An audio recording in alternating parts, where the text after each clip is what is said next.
"Sir, with all due respect, this is a restricted area." The voice was young, sharp, and dripping with condescension. "And you're a little too old to be playing with a $50 million war machine." Jones Morgan, 82 years young, didn't flinch. He remained perfectly still, his worn hands resting on the chain-link fence that separated the public viewing area from the active flight line. His gaze was fixed on the machine parked on the tarmac, an AH-64 Apache helicopter, looking like a prehistoric insect carved from obsidian and anger. Its lines were both familiar and alien to him, a descendant of a ghost he knew intimately. His breathing was even, his posture relaxed. He was a pillar of calm in the swirling activity of the airbase open house. A second figure, a master sergeant with a jaw so tight it could crack walnuts, stepped up beside the young lieutenant. "Sir, Lieutenant Miller is right. I need you to step back behind the public line. Now." His name tag read Davis. His eyes were hidden behind mirrored sunglasses, but his rigid stance broadcasted pure, unadulterated annoyance. The small crowd of families and aviation enthusiasts nearby began to notice the low-grade confrontation. A few phones were raised, not yet recording, but ready. It was a classic scene, authority hassling an old man who seemed a little lost. Whispers started to ripple through the onlookers. "Poor guy, probably confused. Think he's a vet? Maybe, but he shouldn't be over there." Lieutenant Miller took another step forward, emboldened by the sergeant's presence in the small audience. "Look, Pop, I get it. You probably flew one of those old wooden biplanes back in the day, right? Maybe a Huey. This is a little different." He gestured expansively at the Apache. "See all these sensors? The Hellfire missiles? This isn't a tractor you can just hop on. It's a complex weapon system and you are a security risk." Jones slowly turned his head, his pale blue eyes finally meeting the lieutenant's. There was no anger in them, only a deep, placid clarity, like looking into the sky at altitude. He said nothing. This silent dignity seemed to infuriate Miller more than any argument could have. It was a language the young officer didn't understand and therefore couldn't dominate. "ID. Now," Sergeant Davis barked, his patience gone. "Base security protocol. Anyone this close to the flight line needs to be credentialed." With a slow, deliberate motion that spoke of joints stiffened by time and G-forces, Jones reached into the pocket of his old brown leather jacket. He didn't produce a military ID or a special guest pass. He pulled out a simple, worn leather wallet, and from it his state driver's license. He handed it to the sergeant. Davis snatched it, his eyes scanning the plastic card with theatrical suspicion. "Jones Morgan. No affiliation listed." He handed it back with a dismissive flick. "This doesn't mean anything here. Sir, for the last time, I need you to leave this immediate area or I will be forced to escort you." "Hey, what's that on your jacket?" Miller asked, his eyes narrowing on a small faded patch sewn onto the left breast of Jones's jacket. It was dark, the threads worn, the design nearly indecipherable from a few feet away. "Some kind of biker club. You and your buddies ride in for the show." Jones's gaze drifted down to the patch. His hand rose and his fingers gently, almost reverently, brushed against the worn threads. He didn't answer. He didn't have to. The world around him seemed to melt away, the sounds of the airbase open house fading into a dull roar, replaced by a much more immediate, visceral symphony of memory. The air smelled of hot metal, ozone, and the cloying sweetness of jet fuel in a desert climate. The world outside the cockpit was a terrifying, rushing blur of sand and rock illuminated only by the ghostly green glow of the instrument panel. The rhythmic, life-affirming thump-thump-thump of the main rotor blades was a physical presence, vibrating through the seat, up his spine and into the base of his skull. It was the heartbeat of the beast he was riding. A voice tense and crackling with static shouted in his helmet. "Target acquired. 2 clicks bearing 090. They're lighting us up." Below, a stream of green tracer fire reached up for them like crooked fingers from the darkness. The memory was less than a second long, a flash of pure, compressed experience, but it was everything. It was the world where that patch was born. He blinked, and the bright, sterile daylight of the airbase snapped back into focus. Lieutenant Miller was standing closer now, his personal space invasion complete. "Did you hear me, old man? I asked you a question. Are you deaf?" It was at that moment that a different set of eyes found the scene. Chief Warrant Officer 2 Evans was standing 30 yards away, near a static display of a Black Hawk. He was on a break, enjoying the sunshine. At first, he dismissed the scene as a run-of-the-mill interaction between overzealous junior leadership and a civilian, but something held his attention. It was the old man's posture, the way he stood. He wasn't scared or confused. He was rooted to the spot, his shoulders back, his head held high. It was the stance of a man who had faced far worse things than an arrogant lieutenant and a grumpy NCO. Evans was a pilot himself. He recognized the way the old man's eyes weren't just looking at the Apache, they were dissecting it.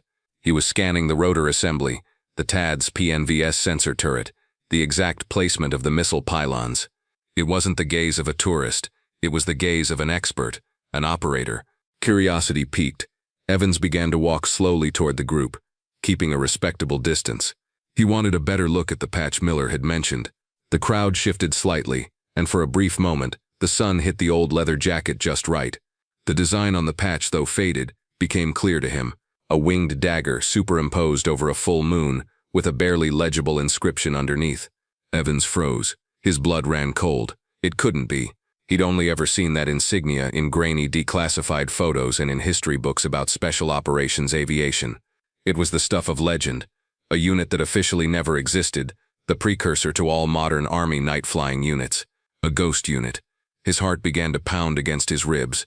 This was no confused civilian. This was a piece of living history, and these two idiots were treating him like a vagrant. Evans knew he couldn't just walk up and countermand a lieutenant and a master sergeant.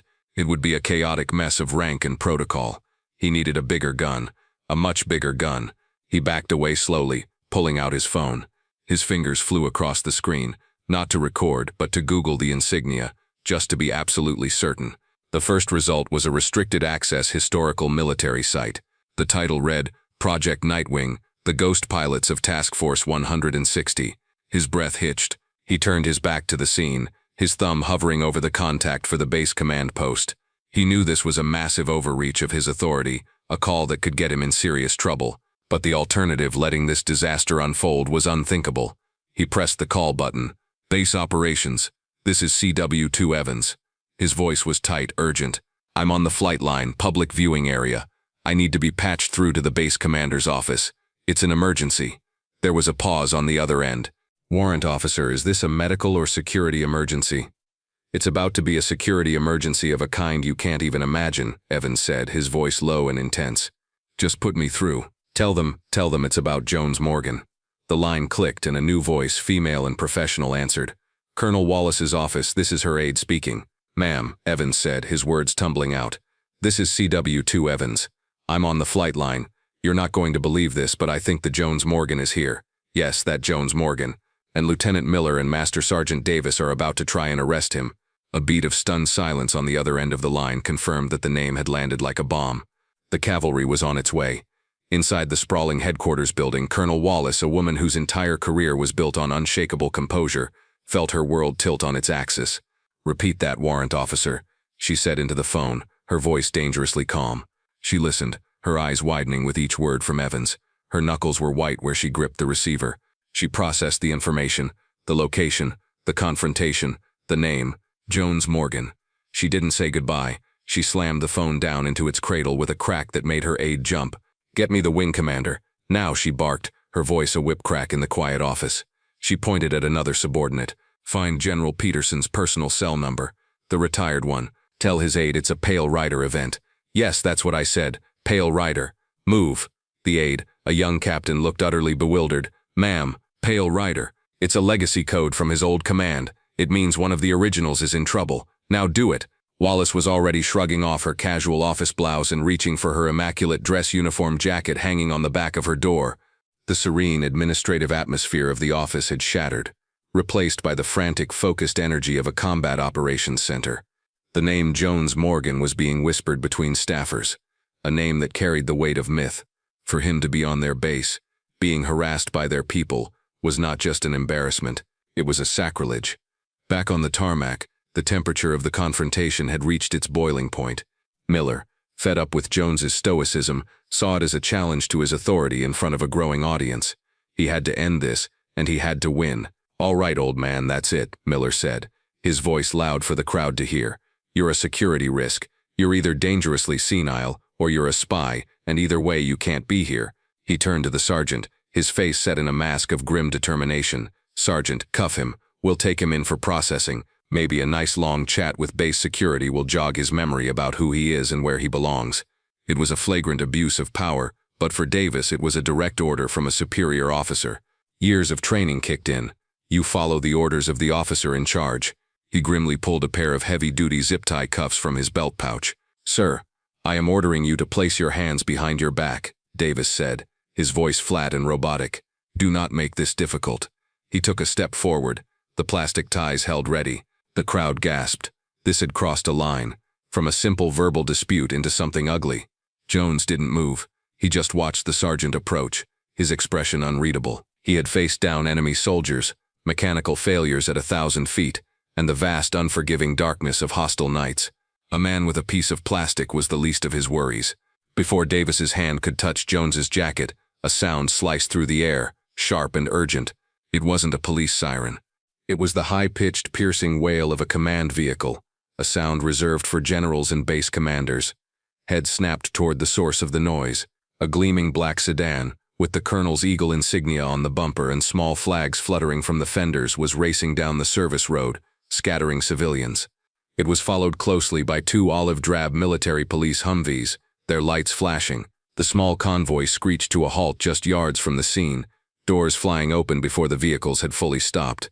Colonel Wallace emerged from the sedan, her uniform jacket perfectly buttoned, her expression a thundercloud. She moved with a speed and purpose that was terrifying to behold.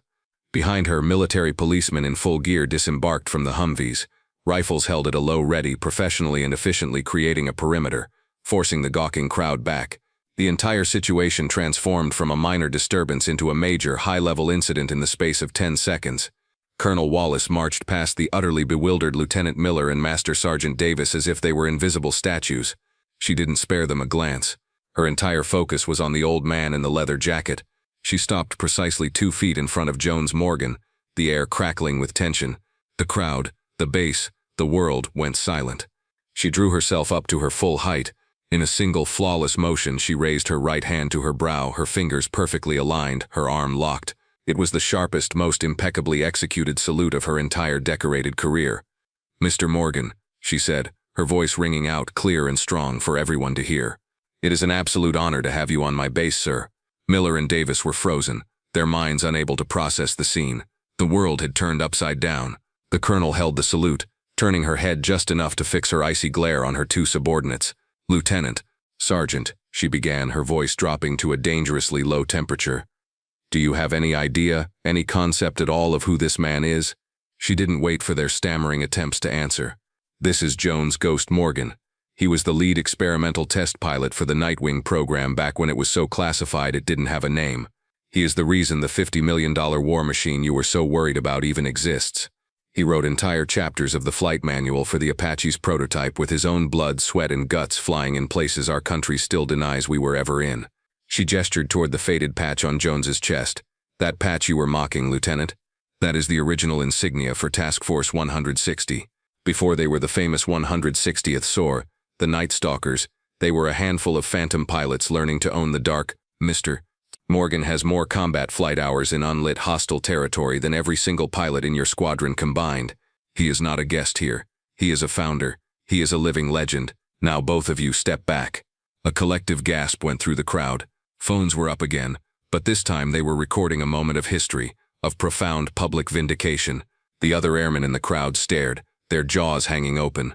CW2 Evans, standing at the edge of the cleared perimeter, let out a slow breath he didn't realize he'd been holding, a look of immense relief and pride on his face. Colonel Wallace finally dropped her salute, but her fury was undiminished. She turned its full force on Miller and Davis, who looked as if they were about to be physically ill. "You were about to place a national hero in restraints. On my base, your careers, gentlemen, are currently on life support, and I am standing here with my hand on the plug. You will both be in my office at 1600 hours, in your dress uniforms, to articulate in no less than 500 words why you believe you are still worthy of wearing the uniform of the United States Army." Dismissed. They practically fled, their faces pale, their careers flashing before their eyes. In the sudden quiet, Jones Morgan finally spoke. His voice was raspy with age, yet it carried an undeniable authority that silenced everyone. He looked at Colonel Wallace, a faint, kind smile touching his lips. "Colonel, they were just doing their jobs. A little overzealous, maybe. The protocols are there for a good reason." He then turned his gaze back to the Apache, his eyes soft with affection. "She's a beautiful machine. You've all taken good care of her." He then looked toward the retreating figures of Miller and Davis. "Respect isn't about the uniform you happen to be wearing today," he said, his voice carrying to everyone listening. "It's about the legacy you honor. Never forget the people who paved the road you're driving on." As he spoke, he gently touched the faded patch on his jacket one more time. The world flickered again, another flash echo from the past. He was younger, his face streaked with grime and sweat in a makeshift briefing tent lit by a single bare bulb. A grizzled, cigar-chomping commander, a man who looked like he'd been carved from oak, was pressing the freshly embroidered patch into his hand. "We don't exist, Morgan," the commander had growled. "This unit, this mission, none of it is real. This little piece of cloth is the only proof we were ever here. You wear it for the ghosts, you hear me? For the men who won't be coming back." The fallout from the incident was swift and decisive. Colonel Wallace, true to her word, instituted a new mandatory training program across the entire base. It focused on military heritage, the history of their specific branch, and most importantly, how to recognize and respectfully interact with the veterans of past generations. The story of Jones Ghost Morgan and the two chastened junior leaders became a cautionary tale, required knowledge for every airman reporting to the base. Miller and Davis were not discharged. Instead, they were reassigned to logistical duties and given a long, arduous probationary period where they had to personally oversee the new heritage program. The public humiliation was a far more effective punishment than any official reprimand. After the crowd dispersed, Colonel Wallace turned to Jones with a look of profound respect. "Mr. Morgan," she said, her tone much softer now. "Would you?" "I'd like that very much, Colonel." For the next hour, Jones Morgan held court. He walked around the Apache not as a tourist but as a creator returning to his creation. He ran his hand along the composite fuselage, pointing out a barely visible rivet pattern to the colonel and a small, now reverent group of senior pilots who had gathered. "We had an issue with harmonic vibrations right here on the prototype," he explained. "Had to reinforce the entire section with a new alloy. Looks like you figured out a better way." He tapped the glass of the cockpit. "Is the symbology still green? We argued about that for weeks. I always said green was easiest on the eyes at night." He didn't boast. He spoke with the quiet pride of a father checking in on a child who had grown up to be successful. He declined the offer to sit inside. "No," he said gently. "My time in that seat is over. It's enough just to see her up close." Weeks passed. One quiet Tuesday morning, a deeply humbled Lieutenant Miller was sitting in a booth at a local diner, stirring his coffee before his shift. The door chimed, and he glanced up. Jones Morgan walked in, moving with the slow, steady gait of an old man, and took a seat in a booth by the window, alone. Miller's heart hammered in his chest. He could have just paid his bill and left, but the old man's words on the tarmac had echoed in his head ever since. Never forget the people who paved the road. Taking a deep, fortifying breath, Miller stood up and walked over to the veterans' table. He stood at a modified position of attention.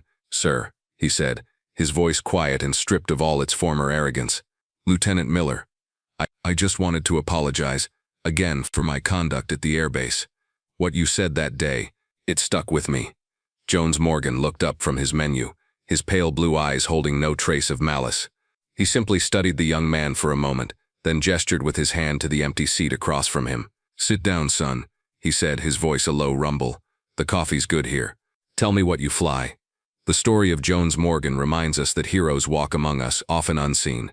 If you were moved by his quiet strength, hit that like button, share this story of valor, and subscribe to Veteran Valor for more tales of unassuming heroes.